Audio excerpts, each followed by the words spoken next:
Assalamualaikum warahmatullahi wabarakatuh. Alhamdulillah.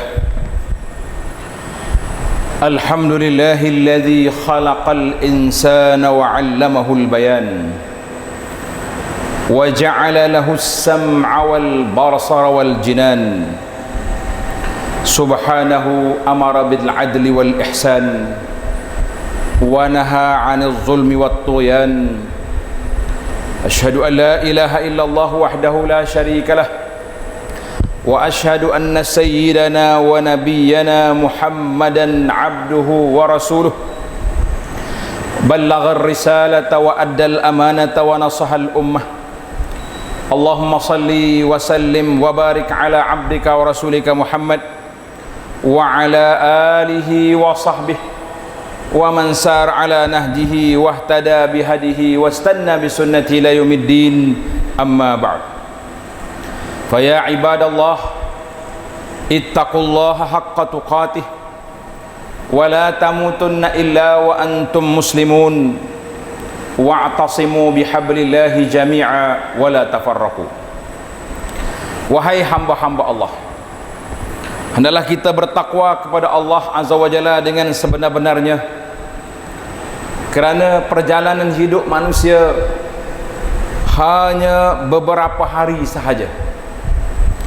Bergeraknya masa bermakna semakin pendek umur kita. Sebagaimana diriwayatkan daripada Al-Imam Al-Hasanul Basri rahimahullahu ta'ala, sebagaimana yang dinukilkan oleh Abu Nu'aim dalam Al-Hilyah, dia kata, ya ibna Adam, wahai anak Adam. Kita ni manusia dikenali dengan nama anak Adam. Innama anta ayyam, hidup kamu ini hanya beberapa hari. Kalau kita lihat kepada perjalanan hidup kita, suatu perjalanan yang sangat pendek, khususnya kepada umat Muhammadin sallallahu alaihi wasallam ini. Sebagaimana yang diriwayatkan Nabi kita beritahu, umat aku di antara 60-70, itu ramainya sekat itu. Berbeza dengan umat-umat yang dahulu yang begitu panjang umur mereka, maknanya peluang untuk mereka rujuk balik kepada Allah Azza wa Jalla itu masih ada. Namun begitu, tidak semua berpeluang untuk patah balik. Mana-mana yang tersilap jalan untuk kembali tidak berpeluang. Kata Hasan, innama anta ayyam, kamu hanya hidup beberapa hari sahaja. Fa in zahaba yaumun zahaba ba'duk, bila hari kamu berlalu, maka telah berlalulah sebahagian daripada kehidupan kamu. Para jemaah sekalian, ini yang kita perlu muhasabah kepada umur kita. Aset besar yang Allah Ta'ala anugerahkan kepada kita, iaitulah diberinya peluang kita berada di atas dunia ini. Ada sebahagian ulama salafus salih, mereka mengatakan apabila berlalunya satu hari, maknanya daripada pagi tadi sampai malam, berlalunya hari tersebut, tetapi kita tidak dapat meningkatkan ketakwaan kita kepada Allah Azza wa Jalla, kita tidak dapat naik menambahkan aset takwa kita seperti zikir, berfikir, muhasabah, dan juga kerja-kerja kebajikan yang dapat kita lakukan untuk kita catat di dalam suratan amalan kita, maka bermakna hari itu berlalu di saat kita berada di dalam kerugian. Berlalu satu hari, Allah Subhanahu wa ta'ala anugerahkan kepada kita satu hari selama 24 jam. Setelah kita hitung 24 jam dikali dengan 60 minit, bermakna satu hari kita ada 1440 minit. Para jemaah, bayangkan apa yang dapat kita isikan dalam 1440 minit ini. program-program yang boleh mendekatkan kita kepada Allah Azza wa Jalla. Tentulah para jemaah beritahu, oh saya sudah bekerja. Lebih-lebih lagi yang kita berada di IGN ini, tentulah kita mempunyai aset yang besar, kerana kita datang ke sini untuk membantu orang-orang yang susah, membantu orang yang sakit. Pergi je ziarah orang sakit, berapa ribu malaikat mengiringi kita.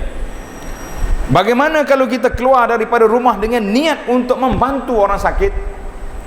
Tentulah pahalanya lebih berganda-ganda lagi.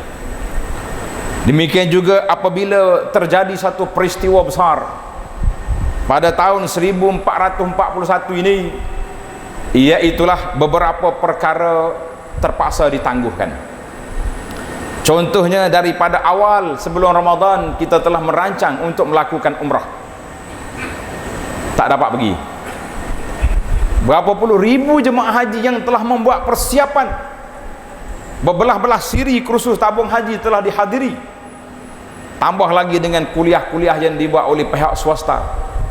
Tiba-tiba pihak kerajaan mengisytiharkan haji ditangguhkan. Mana kita tidak pergi haji tahun ni. Maklumat yang kami terima, rakyat Malaysia yang dapat mengejar haji tahun ni hanya seramai 8 orang sahaja. Allah Ta'ala rezekikan pada mereka 8 orang, itu pun yang berada di sana, berada di Mekah, di Madinah dan sekitarnya, mereka saja ada. Namun begitu, kita kena ingat bahawa masa yang Allah Ta'ala peruntukkan apabila kita tidak sampai ke tanah haram, sebagaimana kata di para ulama, di antaranya Ibn Rajab telah menukilkan kata-kata yang cukup masyhur. Dia kata, sesiapa yang tak sampai ke rumah Allah, tetapi janganlah dia putus dengan Rabbul Bait. Orang yang tak sampai pergi ke Baitullah, jangan pula kita putus dengan Rabb, Tuan punya Baitullah. Artinya kita masih lagi mempunyai peluang yang besar untuk kita melaksanakan ibadat-ibadat, sehingga dikatakan para ulama telah menyenaraikan beberapa ibadat yang mempunyai pahala haji, ibadat yang mendapat pahala haji dan pahala umrah. Kita kata ini sebagai tasliyah, untuk menenangkan ke hati kita, menenangkan keadaan kita bahawa aku tak boleh haji di Mekah, tapi kita masih lagi boleh melakukan ibadat-ibadat yang mempunyai pahala haji terhadap Baitullahil Haram. Para jemaah sekalian, seorang lagi pemikir ulama, Ibnu Aqil rahimahullahu ta'ala, seorang masyhur, dikenali dengan ada mazhab Al-Hambali. Dia kata, min ajib ma naqattu min ahwalin nas. Dia kata, di antara benda pelik yang aku komen ataupun kritik kehidupan manusia, kita baca di sini, mudah-mudahan ia juga menjadi sentuhan kepada kita di dalam melayari hari-hari hidup, lebih lagi di saat kita berada di new normal yang terpaksa berjarak jauh. Kata orang, biar jauh tubuh tapi jangan jauh hati. Penjarakan tubuh tapi dibimbangi hati juga terjarak. Banyak pihak masjid duduk mengadu. Dia kata waktu masjid sudah dibuka, telah diberi kebenaran untuk kita hadir, tetapi ada di kalangan masyarakat hati tidak terbuka. Masjid dibuka, hati tidak terbuka, maka nampak kelesuan kehadiran para jemaah ke masjid. Lain daripada hari Jumaat yang terpaksa pergi awal untuk mencapai gaya hidup baru, pergi jemaah awal, siapa pergi lambat tak boleh masuk. Itu sebab. Tapi untuk solat jemaah yang lain, pergi awal ke pergi lambat, memang masjid tak penuh. Kita mengatakan penjarakan, bukan semua kena jarak. Yang kita nak jaraknya supaya tidak bersentuhan, tapi jarak kita dengan rumah Allah setelah diberi keizinan tidak mungkin kita jarak. Maka kata Ibnu Aqil, di antara perkara yang pelik yang aku komen, aku perhatikan kepada ramai di kalangan manusia, mereka menangis, mereka sedih apabila berlakunya keruntuhan, kerusakan dalam negara. Mereka sedih apabila matinya keluarga. Mereka sedih, duka cita apabila pintu rezeki tertutup ataupun tidak luas. Terutama sekali apa yang berlaku di zaman kita ini, bila mari COVID-19, kita nampak banyak pintu-pintu yang tertutup. Dan kita juga kena sedar, Allah Ta'ala tutup di sini, dibukanya di sini. Saya tengok banyak perniagaan-perniagaan baru yang diterokai oleh anak-anak muda kita, ahli-ahli perniagaan. Maka dikenalilah dengan beberapa istilah yang disebut. Kita kena dengan PKP, kita kena SOP, dan kita juga boleh kena dengan COD. Maka ini dia panggil banyak perkara-perkara baru yang timbul. Tetapi mereka lupa, tidak menangis, tidak sedih dan duka cita apabila agama mereka sendiri, agama Islam itu dipijak-pijak. Apabila amalan sunnah Nabi SAW ditinggalkan oleh orang, bahkan menjadi satu benda yang terbalik. Kita nampak orang yang mengamalkan apa yang ditinggalkan oleh Rasulullah SAW dianggap sebagai orang yang asing, dianggap sebagai orang yang dagang dalam dunia gini. Kita mengatakan pelik. Maknanya kita boleh menangis di atas kehilangan dunia, tapi kita tidak boleh menangis dengan sebab-sebab yang melanda agama kita. Kita tidak menangis dengan sebab maksiat yang menimpa, yang berluasa dalam kawasan kita. Apa kesimpulan? Kata di Ibnu Aqil, wa ma ara lizalika sababan. Yang aku nampak, punca yang berlaku di sebab-sebab ini bermula daripada kita tidak ambil cakna, tidak besarkan urusan agama, tapi kita lebih besarkan urusan dunia di mata kita. Maka nampaklah kepincangan yang besar itu telah berlaku. Para jemaah sekalian, itu dia panggil muhasabah, tentang berlalunya masa. Kita semakin hari semakin diuji dengan ujian-ujian di dalam beragama. Maka banyak perkara yang perlu kita muhasabah. Hadis yang dikeluarkan oleh Imam Huzaifah ibnul Yaman, seorang sahabat radhiyallahu anhu, telah mengeluarkan satu riwayat bahawa satu hari dia bertemu dengan Sayyidina Umar radhiyallahu anhu. Umar kata, siapa di kalangan kamu orang yang ingat hadis tentang fitnah? Jadi ada orang sahabat kata, saya ingat. Umar kata, aku bukan nak fitnah yang berlaku dalam keluarga, tetapi aku nak fitnah yang besar, seperti seperti gelombang di lautan. Mana fitnah ni kalau datang, yang merusakkan bukan hanya negeri, tapi merusakkan agama orang. Maka ketika itu kata Huzaifah radhiyallahu anhu, Huzaifah ibn Yaman ini terkenal di kalangan sahabat Nabi radhiyallahu anhu sebagai pemegang amanah rahsia Nabi sallallahu alaihi wasallam tentang perkara-perkara yang akan berlaku, dan juga nama-nama senarai orang munafik yang telah diberi kepadanya. Maka Huzaifah beritahu, tu'radul fitan 'alal qulub kal hasiri 'udan akan dibentangkan fitnah itu ke atas hati manusia. Ini yang perlu kita ambil, bahawa manusia ini akan dibentangkan dalam hati dia ujian. Kal hasir, seperti bekasnya tika yang kita duduk. Tika bila kita duduk nampak berbekas. Fa ayu qalbin, mana-mana hati yang senang menerima fitnah, maka akan ditumpukkan dengan titik hitam ke atas hati tersebut. Tapi sebaliknya, kalau hati yang bersih, dia jadi licin seperti batu, tidak melekat. Fitnah mari diseimbangkan. Kita nak terima satu benda, kita tengok dulu. Sebab itu Allah Ta'ala sebut dalam surah Al-Hujurat, ada dua asas penerimaan maklumat yang kita terima. Yang pertama dia panggil fatabayyanu, hendaklah kita ambil kepastian. Ada riwayat kata fatasabbatu, kita juga pastikan benda itu betul. Ada kalanya maklumat betul, tetapi huraian salah. Contohnya kita tengok gambar dua orang, laki-laki perempuan, orang sebar, oh dia ni, tambah-tambah ustaz pula, ustaz ni berkapa dengan perempuan. Kita kata betul, gambar sungguh ni, bukan gambar yang diedit. Tetapi itu diperlukan tabayun, bahawa kita perlu satu cara mekanisme, iaitulah minta penjelasan. Siapa sebelah awak?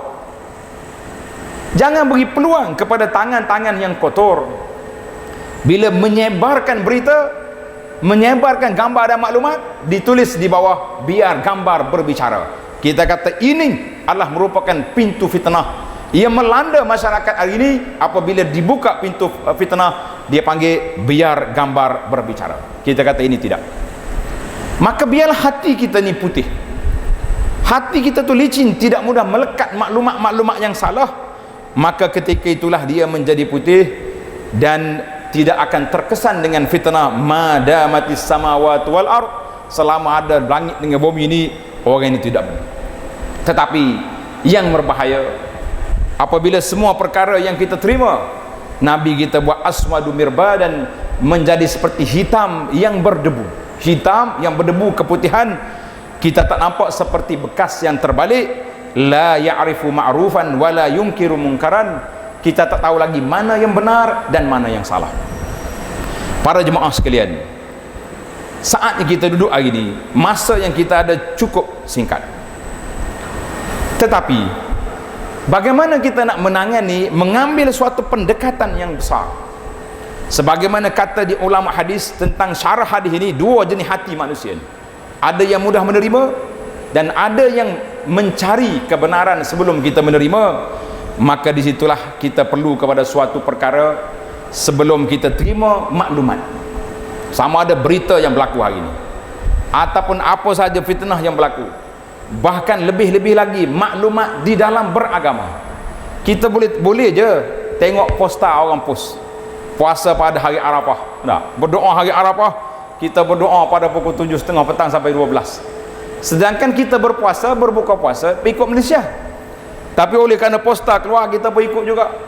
Kita kata waktu sudah berlalu, kita sedang berpuasa, itulah di antara waktu mustajab doa. Tiba-tiba kita terlupa di situ dan kita pergi mencari yang lain-lain.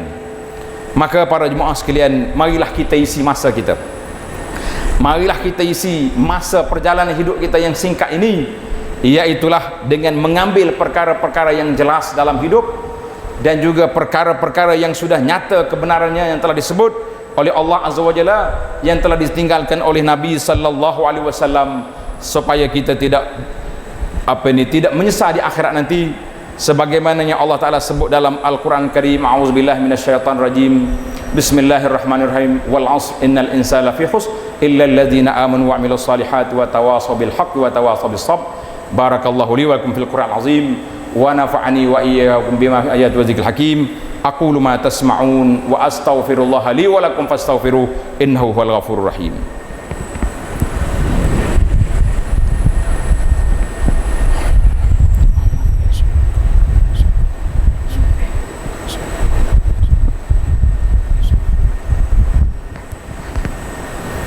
Alhamdulillah, alhamdulillahilladzi hadana li hadza wa ma kunna linahtadiya laula an hadana Allah. Ashhadu an la ilaha illallah wahdahu la syarika lah, wa ashhadu anna Muhammadan abduhu wa rasuluh. Allahumma salli wa sallim ala abdika wa rasulika Muhammad wa ala alihi wa sahbihi wa man sar ala nahjihi ila yaumiddin. Amma ba'd. Fa ya ibadallah, ittaqullaha haqqa tuqatih. Wahai hamba-hamba Allah Ta'ala, bertakwalah kepada Allah Azza wa Jalla dengan sebenar-benarnya. Apa yang kita nak isi, masa yang berlalu jangan dibiarkan begitu saja. Banyak perkara yang telah diberi peluang oleh Allah Azza wa Jalla kepada kita, iaitulah peluang yang sangat-sangat simple, yang sangat mudah, iaitulah al-istighfar dan wal azkar. Kita minta ampun dan kita berzikir kepada Allah Azza wa Jalla. Di saat kita buat kerja, di saat kita dalam perjalanan, apa saja keadaan kita, contohnya jalan jam, menunggu lama di hospital, kalau kita isikan masa dengan istighfar, berapa banyak kita boleh. Karena itu apabila ditanya Imam Al-Hasan Al-Basri ataupun ulama salaf yang lain, orang mari tanya dia, ya Syekh saya susah, dia kata banyakkan istighfar. Orang ni mari mengadu tak ada anak, dia kata istighfar. Orang ni apa saja istighfar. Dia kata kenapa Syekh, tak ada jawapan lain ke yang boleh kami manfaatkan? Tok Syekh itu kata, Allah Ta'ala telah ajar kepada kita, istaghfiru rabbakum innahu kana ghafara yursilis samaa'a alaikum midrara. Maknanya dengan istighfar Allah Ta'ala buka pintu langit. Satu hari Sayyidina Umar solat istisqa. Dalam solat istisqa, dalam khutbah dia hanya sebut istaghfiru, minta ampun. Dia tak minta hujan. Orang tegur dia, ya Umar, kenapa kamu tak minta hujan? Kita ni doa istisqa minta hujan, kenapa tak minta? Umar kata, aku tak minta hujan, tapi aku minta dengan kunci pintu-pintu langit yang Allah Ta'ala janji, istaghfiru rabbakum, kamu minta ampun, aku akan turunkan hujan secara sebagaimana yang telah dijanjikan oleh Allah Azza wa Jalla. Maka para jemaah sekalian, di saat kita menghadapi bencana Covid ini, tidak ada cara lain selain daripada penjarakan, selain daripada usaha-usaha lain, kita perbanyakkanlah istighfar dan taubat kita kepada Allah Azza wa Jalla. Mudah-mudahan Allah Ta'ala angkatkan bencana ini secepat mungkin, insya-Allah. Dan pada hari Jumaat dan hari-hari yang lain, banyaklah selawat ke atas Nabi sallallahu alaihi wasallam, kerana perintah Allah dalam Al-Quran, innallaha wa malaikatahu yusalluna 'alan nabi ya ayyuhalladzina amanu sallu 'alaihi wa sallimu taslima. Allahumma salli ala Muhammad wa ala ali Muhammad kama sallaita ala Ibrahim wa ala ali Ibrahim wa barik ala Muhammad wa ala ali Muhammad kama barakta ala Ibrahim wa ala ali Ibrahim fil alamin innaka Hamidum Majid.